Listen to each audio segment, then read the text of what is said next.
Kaya wag ka kapatid. Kung hindi ka magbigay, hindi po kawalan ng church. Magkalinawan po tayo.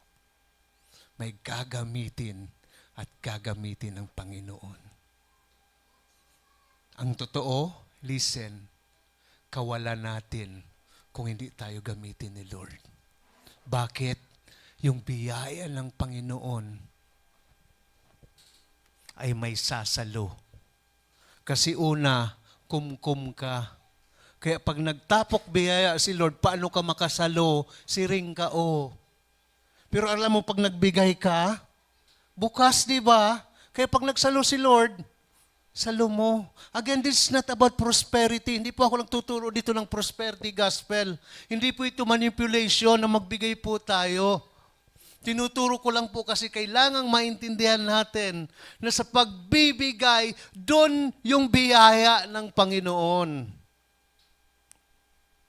And we want our resources to be protected by God. But unless we offer to God our first fruit,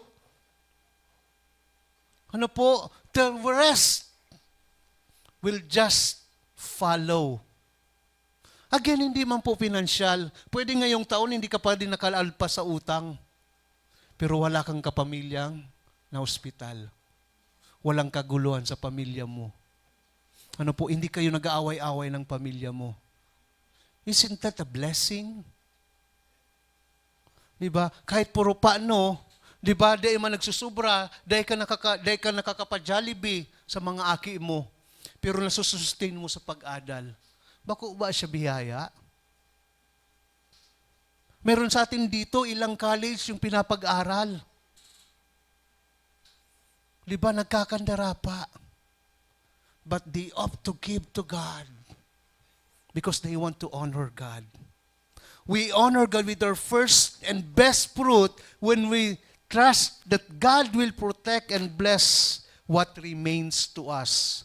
Gusto natin na protektahan ni Lord yung mga natitira sa atin. At pinag-uusapan po natin ngayon, offering lang ha, hindi yung tithes, magkaiba po yun. But the same principle, if we offer our tenth to God, the 90% He will protect.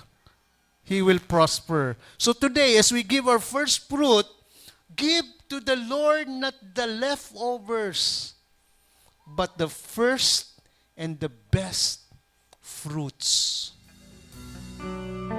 Yes, Lord, we will not be shaken.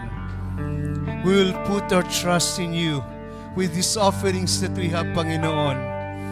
Walang sino mang makakakilala sa amin kung di Ikaw lamang, O Diyos. Kaya tanggapin niyo po ang aming offering sa iyo, O God. Tanda ng aming pag-honor sa iyo. Tanda ng aming pagsamba sa iyo. Tanda, Lord, ng aming pagtitiwala that You will protect us, protect our family, protect our resources, protect our people, protect our loved ones, protect the things that are special and important to us, Panginoon. With these first fruits that we offer to You, we know, Lord, that You will take care of the rest. Tanggapin niyo po ito, O Diyos, bilang aming kaloob sa iyo. Tanda ng aming pasasalamat, tanda ng aming pananampalataya, tanda ng aming pagsunod sa iyo, O Diyos. Salamat, Panginoon.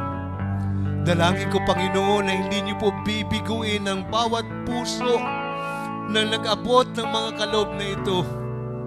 Dalangin ko, Panginoon, ay paranas niyo po sa bawat isa na totoo ang iyong pangako, totoo ang iyong salita, na siyang panghahawakan po ng bawat isa dito, Lord.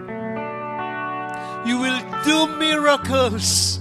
You will do impossible things sa mga lingkod niyo po, sa mga anak niyong matapat na sumusunod sa inyo, Panginoon.